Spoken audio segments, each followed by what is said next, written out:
এই ধর্ষকদেরকে বাংলার জনগণ ক্ষমতায় দেখতে চায় না, ঠিক কিনা? যারা ধর্ষক তাদের হাতে বাংলাদেশের মাটি ও মা নিরাপদ নয়, ঠিক কিনা?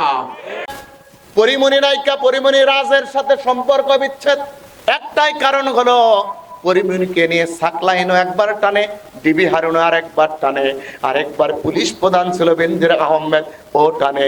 তিনজন যখন টানাটানি শুরু করেছে, এইবার রাজ এসব টানাটানির মধ্যে থেকে বিদায় নিয়েছে। তাফসীর শুনবেন না ভণ্ডামো? জোরে বলুন, জোরে বলা লাগবে। আসুন তাদেরকে নিয়ে তাফসীর শুরু করছি, আর ভূমিকা লম্বা করব না। আপনাদের সামনে যে আয়াত তেলাওয়াত করেছি, এই সূরাটির নাম, আয়াতটা হলো সূরাতুল তওবার ভিতরে আছে। এই যে সূরা থেকে আয়াত তেলাওয়াত করছে, এটা এই সূরাটির নাম হলো সূরাতুত তওবা। তওবা শব্দের অর্থ হলো ফিরে আসা, অনুশোচনা করা, প্রত্যাবর্তন করা, আল্লাহর দিকে ফিরে যাওয়া। কার দিকে? ফিরে যাওয়া। এই সূরার ভিতরে আয়াত আছে 129টি, রুকু আছে 16টি, শব্দ আছে 2478টি, অক্ষর আছে 10,480টি, জবর আছে 3,931টি, জের আছে 1252টি, পেশ আছে 1,455টি, আর নক্তা আছে 4,761টি। মশহুর উলামায়ে কেরামদের মতে সূরাটি নাজিল হয়েছে মদিনা। তবে দুইটা আয়াত নাজিল হয়েছে মক্কাতুল মুকাররমায়। চিৎকার দেবেন আল্লাহু আকবার। সূরাটির নাম কি? নাম কি? তওবা। তওবা শব্দের অর্থ কি? ফিরে আসা, প্রত্যাবর্তন করা, অনুশোচনা করা। অর্থাৎ বিগত জীবনে আপনি বিভিন্ন জায়গায় ওয়াদা, মনোযোগ দেন, বিগত জীবনে আপনি অনেক জায়গায় ওয়াদা দিয়েছিলেন, এমনকি যুবকরা প্রেমিকার মাথায় হাত দিয়ে ওয়াদা দিয়েছিলেন, ঠিক না? এর বৃদ্ধ বাবাজি যারা আছে তারা বুঝবে না, যুবকরা ঠিকই বুঝছে কোন জায়গায় ওয়াদা আমারছে। হ্যাঁ, ওই জায়গার ওয়াদা নয়, বরঞ্চ অনেক জায়গায় আপনারা ওয়াদা দিয়েছেন যে টাকা পয়সা অর্থনৈতিক লেনদেন করতে গিয়ে ওয়াদা দিয়েছেন, খেলাপ করেছেন। এরপরে জীবনে চলতে গিয়ে অনেক মিথ্যা বলেছেন। সকল ওয়াদা, আপনি যে সকল ওয়াদা ভঙ্গ করেছেন, ওই ওয়াদাগুলো থেকে ফিরে এসে তওবা করে কার দিকে রুজু হবেন? আল্লাহ নাম নিতে কষ্ট হবে। এইবার একটু বড় করে বলুন তো, আপনি কার দিকে ফিরে আসবেন? আল্লাহু আকবার, আল্লাহু আকবার। আল্লাহর দিকে ফিরে আসা লাগবে। আপনি যত খিলাফ করেছেন, আজকের মাহফিল থেকে আপনি ওয়াদা পূর্ণ করে তওবা করে ফিরে যাবেন। নবী বলছেন সূরাতুত তওবা পড়ে, সূরাতুত তওবা পড়ে যদি কোনো ব্যক্তি তার ওয়াদা প্রতিশ্রুতি যদি রক্ষা করে, ও কোনদিন আব্দুল্লাহ ইবনে উবাই বিন সুলুলের মতো হবে না। তার চরিত্রের ভিতরে এই দিক নির্দেশনা থাকবে না। আনিবু ইলা রাব্বিকুম, আল্লাহ পাক তার তওবা কবুল করে নিয়ে রবের দিকে ফিরে নেবে। রবের দিকে থাকবে যারা, ওয়াহুদাউ ওয়া রাহমা, হেদায়েতের রহমত পাবে তারা, ওয়া বুশরা লিল মুসলিমিন, হেদায়েত তার রহমত পাবে যারা, আল্লাহর জান্নাতের সুসংবাদ পাবে তারা। ওই সুসংবাদ নিয়ে বাড়ি ফিরবো ইনশাআল্লাহ। আর জোরে বলা লাগবে ইনশাআল্লাহ। আমার ভাইরা, সম্মানিত ভাইরা, যে সূরাটি তেলাওয়াত করেছে সূরা হলো তওবা।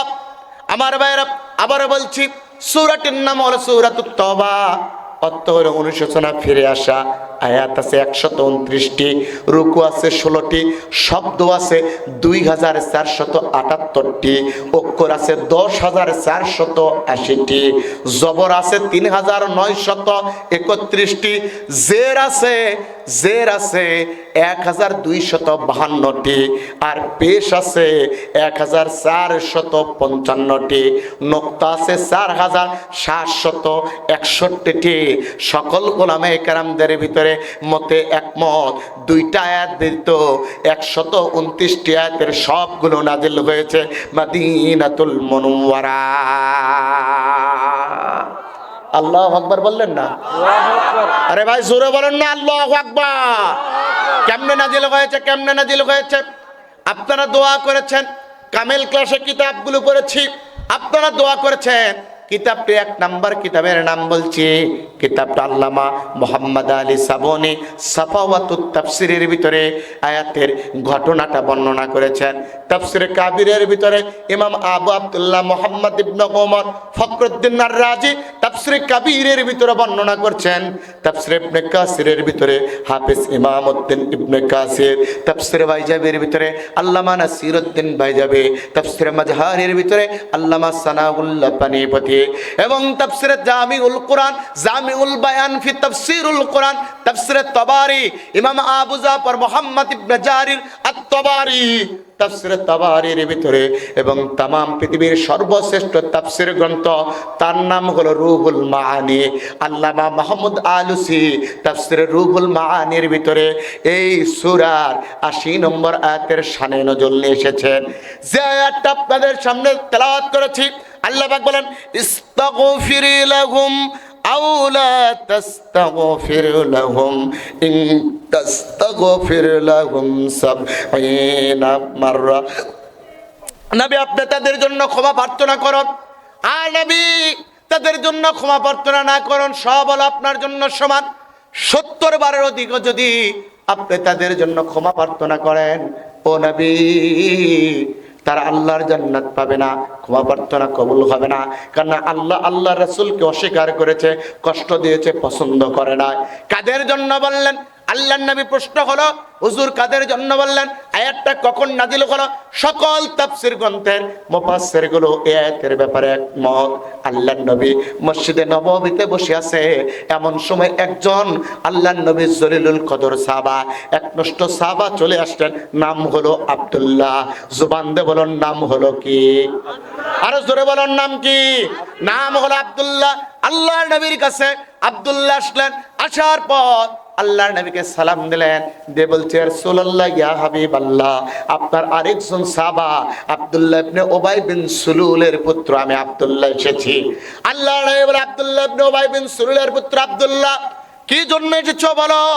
ডাক দিয়ে বলছেন, হুজুর আপনারা এতদিন যা তাফসীর পড়েছেন, এতদিন যে ঘটনা শুনেছেন, এর বিপরীত মুখে আপনাদের ঘটনা শোনাচ্ছি, আপনারা অবাক হবেন।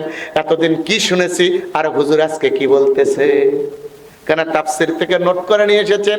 আপনাদেরকে আমাদের মতো আলেমরা অনেক কিছু ভুলভ্রান্ত শোনা গেছে, কিন্তু আজকের তাফসীর থেকে শুনুন আয়াতটা নাজিল হয়েছে কোন কায়দায়, মূল প্রেক্ষাপটটা কি ছিল। আমার ভাইয়েরা, আল্লাহর নবী বসে আছেন, আব্দুল্লাহ ডাক দিয়ে বলে, হুজুর আমি একটা লোটা নিয়ে এসেছি। লোটা বা বদনা নিয়ে এসে আল্লাহর নবীকে বলছে, হুজুর আপনি যখন ওযু করতেছেন, আপনার ওযু থেকে একটু কিছু পানি বা ছায়া মুখের ভিতরে দিয়ে ওই পানিটা আমার লোটার ভিতরে দিবেন।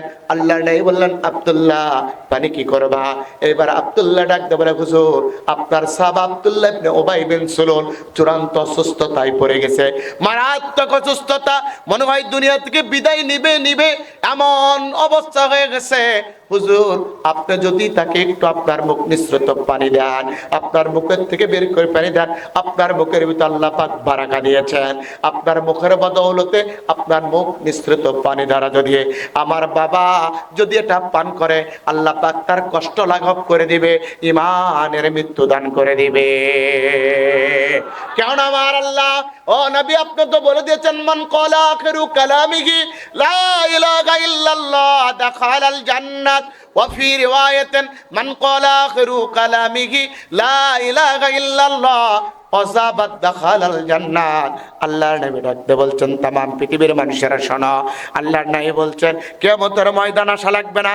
কোনো ব্যক্তি যদি আল্লাহর নবী বলছেন, কোনো ব্যক্তি যদি মৃত্যুর সময় যদি মুখ দিয়ে পড়ে লা ইলাহা ইল্লাল্লাহ অযাবাত দাখালাল জান্নাত, ওই ব্যক্তি মরার পর আল্লাহর জান্নাতে চলে যাবে। সুবহানাল্লাহ বললেন না? আরো চিৎকার দেওয়া লাগবে সুবহানাল্লাহ। আমার ভাইরা, আল্লাহর নবী মুহাম্মদ সাল্লাল্লাহু আলাইহি ওয়াসাল্লাম আরো বলছেন, तमाम পৃথিবীর মানুষেরা শোনো, ওয়াযাবাত দাখালাল জান্নাহ, কোন ব্যক্তি যদি মৃত্যুর সময় যদি তার মুখ নিঃসৃত বাণী যদি হয় লা ইলাহা ইল্লাল্লাহ ওয়াজাবাত দাখালাল জান্নাহ, তার জন্য জান্নাত হলো ওয়াজিব। এটা হলো নবীর কথা। আব্দুল্লাহ ডাকতে বলে, হুজুর আপনি তো এই কথা বলেছেন, মান ক্বালা আখিরু কালামিহি লা ইলাহা ইল্লাল্লাহ দাখালাল জান্নাত, ওয়া ফি রিওয়ায়াতিন মান ক্বালা আখিরু কালামিহি লা ইলাহা ইল্লাল্লাহ ওয়াজাবাত দাখালাল জান্নাত। ওগো নবী, আপনি তো এই কথা বলেছিলেন, সুতরাং আপনার মুখ নিঃসৃত পানি যদি আমার বাবা পান করে, আর যদি তার কুফরিটা দূর হয়, মুনাফিকি দূর হয়, তাহলে ঈমান আনয়ন করে, আর ঈমান আনয়ন করলে মৃত্যুর সময় তো কালেমা পড়বে, আর কালেমা পড়ে মরতে পারলে আমার আল্লাহ জান্নাত দিয়ে দিবে। কেননা আপনি তো বলে দিয়েছেন, ইয়া আইয়ুহাল্লাযীনা আমানু ইত্তাকুল্লাহা হাক্কা তুকাতিহি ওয়া লা তামুতুন্না ইল্লা ওয়া আনতুম মুসলিমুন।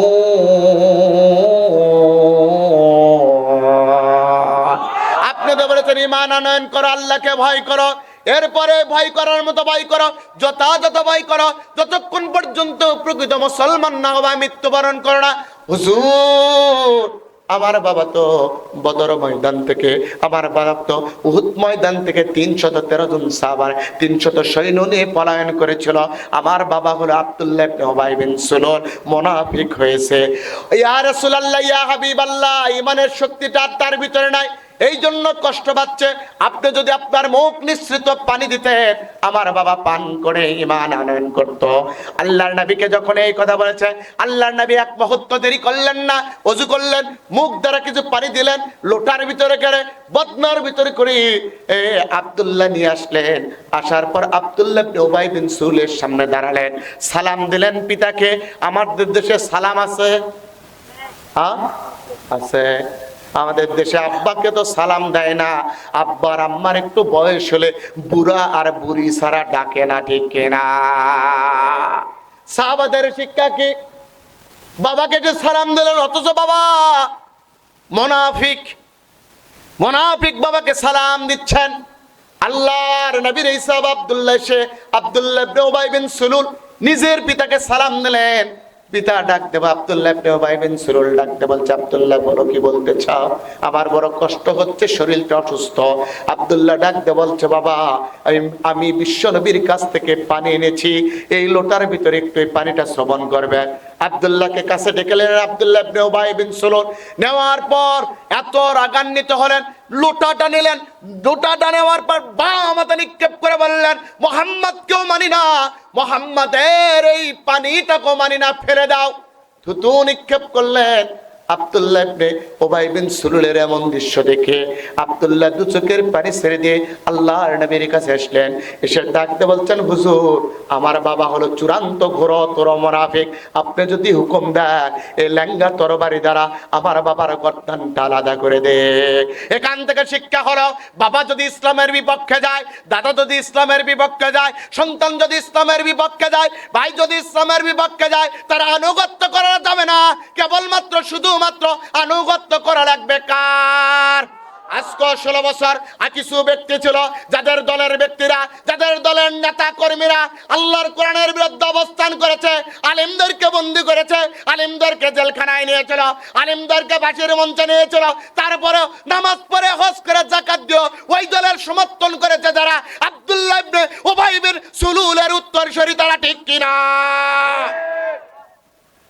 অথচ আপনি দাবি করেন আমি তো নামাজি। আপনি নামাজ পড়লে আপনাকে জান্নাত দেবে কে বলেছে?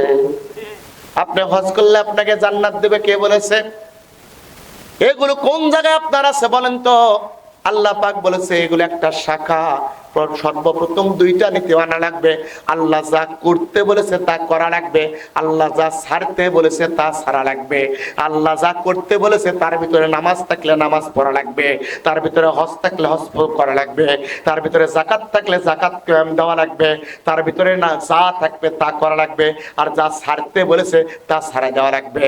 যেমন সুদ ছেড়ে দেওয়া লাগবে, ঘুষ ছেড়ে দেওয়া লাগবে, জিনা ছেড়ে দেওয়া লাগবে, পরকীয়া ছেড়ে দেওয়া লাগবে, মদ ছেড়ে দেওয়া লাগবে। আল্লাহ রাসূলের বিরুদ্ধে অবস্থান করে ছেড়ে দেওয়া লাগবে, অবস্থান করা ছেড়ে দেওয়া লাগবে, ঠিক কিনা? তার মানে নামাজ পড়বেন, আল্লাহর হুকুম মানবেন না, এই নামাজ আপনার মূল্য আছে? হজ করবেন আপনি আল্লাহর হুকুম মানবেন না, এই না এই হজের মূল্য নাই।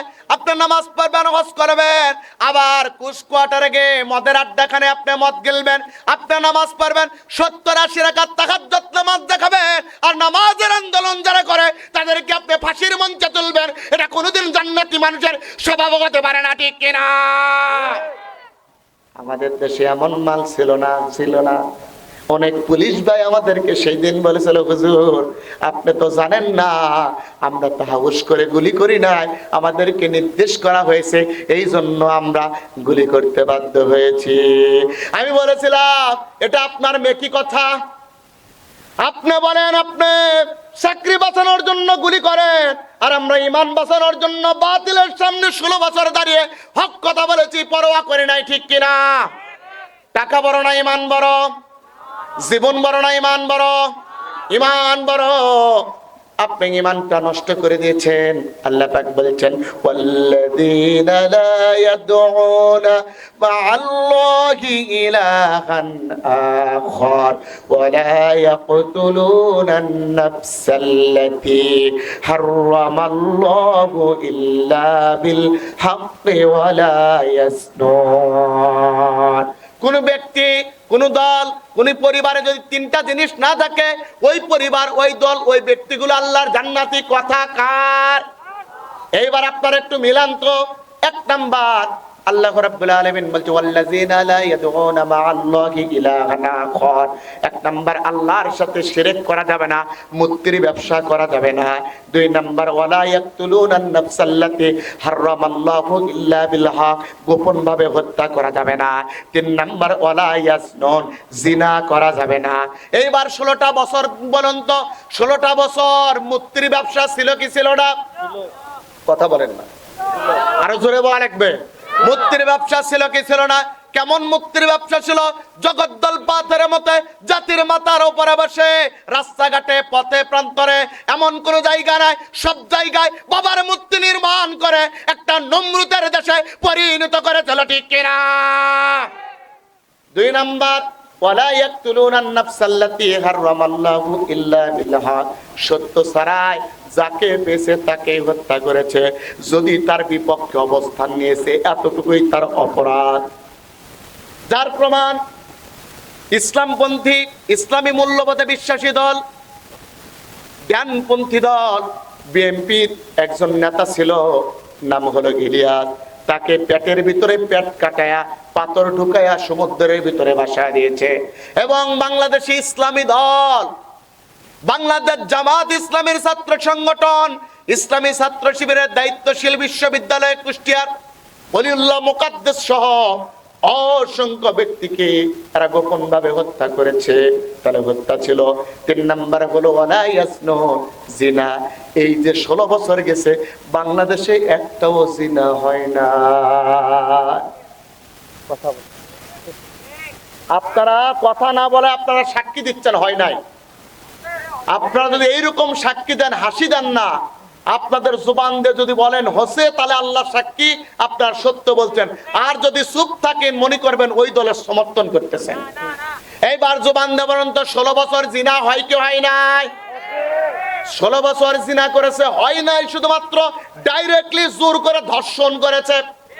যার প্রমাণ হলো চাঁপাইনবাবগঞ্জে একটা নেত্রী দাঁড়িয়েছিল, নাম হলো মাহিয়া মাহি।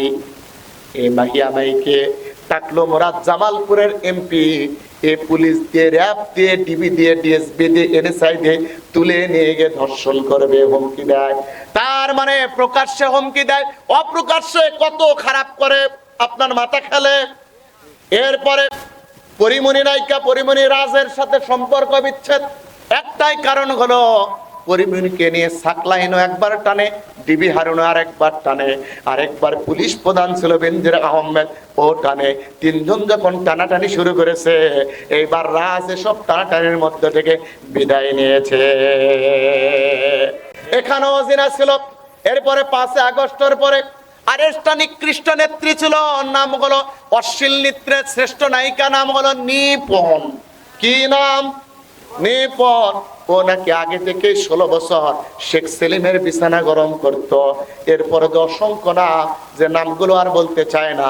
তাহলে সারা বাংলাদেশে জিনা ছিল। এমনকি জাহাঙ্গীরনগর বিশ্ববিদ্যালয়ের শাসক দলের একটা নেতা ছিল, একটা ছাত্র সংগঠনের নেতা, 100 জন মেয়েকে জোরপূর্বক ধর্ষণ করে ধর্ষণের সেঞ্চুরি উদযাপন করেছিল। যারা ধর্ষণের সেঞ্চুরি উদযাপন করেছে, এই ধর্ষকদেরকে বাংলার জনগণ ক্ষমতায় দেখতে চায় না। ঠিক কিনা? ঠিক কিনা? যারা ধর্ষক তাদের হাতে বাংলাদেশের মাটি ও মা নিরাপদ নয়। ঠিক কিনা? এই জন্য কঠিন ভাবে এদেরকে নামায় দিয়েছে। এরা ধর্ষণকারীর সাথে ছিল। আর তাদের আপনি হাজি হয়ে, আপনি গাজী হয়ে, আপনি বক্তা হয়ে, আপনি মৌলানা হয়ে, আপনি মুসলমান হয়ে তাদের সমর্থন করেন। আপনার ঈমান আছে কোন জায়গায়? এই ছাত্রদের একটারও ঈমান নাই। রাসূল বলতেন প্রমাণ নেন, কান লাগান, প্রমাণ নেন। বুখারী মুসলিমের আগে মুত্তাফাকুন আলাইহির হাদিস, মান তাশাব্বাহা বিকওমিন ফাহুয়া মিনহুম। আল্লাহর নবী বলেন, যার সাথে যার বন্ধুত্ব তার সাথে তার হাসর নাসর। এইবার আপনাদের কাছে জানতে চাই, প্রিয় খাদাসবাসী, বলুন তো জিনা করলে কোথায় যাবে? জোরে বলুন, জিনা করলে কোথায় যাবে? হত্যা করলে কোথায় যাবে?